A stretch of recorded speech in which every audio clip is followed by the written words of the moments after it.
You know, asking a Latina to speak for 5 minutes is a little hard, just because I just gave up 20 seconds saying that. So it's going to be a little difficult, but I will do my best. I want to read 2 Corinthians chapter 5.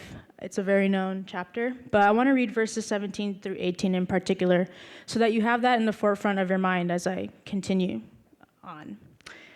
Verse 17 says this, therefore, if anyone is in Christ, the new creation has come. The old has gone, and the new is here. All this is from God, who reconciled us to himself through Christ and gave us the ministry of reconciliation.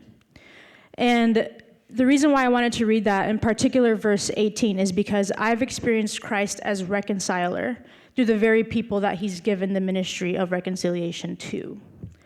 I'm Puerto Rican, grew up in my context and my culture until I left to go to undergrad.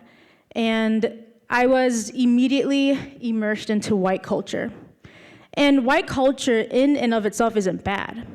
But when you start to get told that you're from out of the hood program, or when you start to get told that your hair looks weird or it looks different, and when you're told that the way that you are used to worshiping God or the things that you experience within your church is not normal, you begin to, a lot of existential crisis begins to emerge, right? And don't really know what to do. So instead, I didn't want to be different. I didn't want to be the one that stood out. So instead, I assimilated.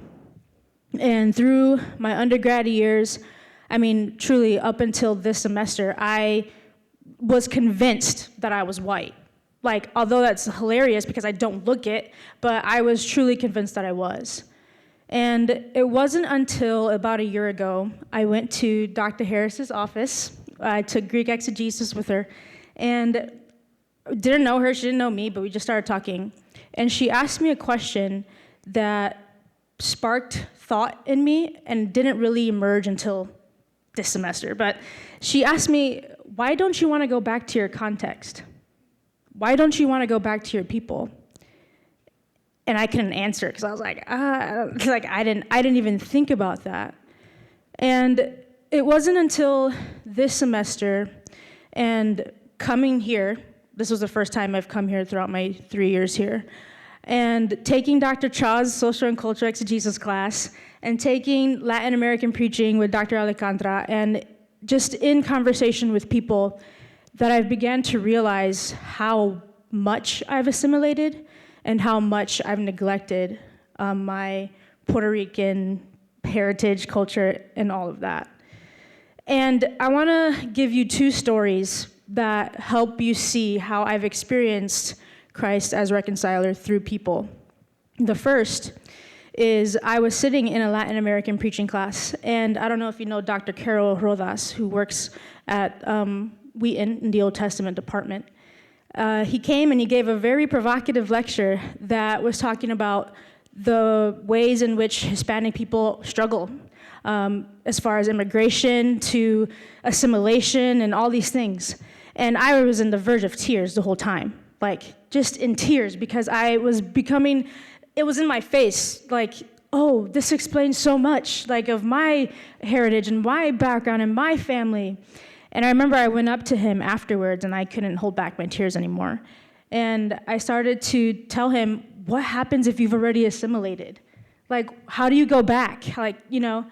And he grabbed my arm, and he rubbed my skin, and he said, you're not white, and that's okay.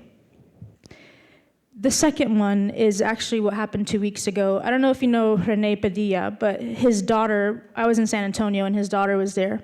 And we had dinner with her, and we're talking, and I'm quiet, because that's usually me. I'm the one that's really quiet. I don't really talk until I actually have something to say. But we were talking, and then finally it was my turn to tell my story and things like that.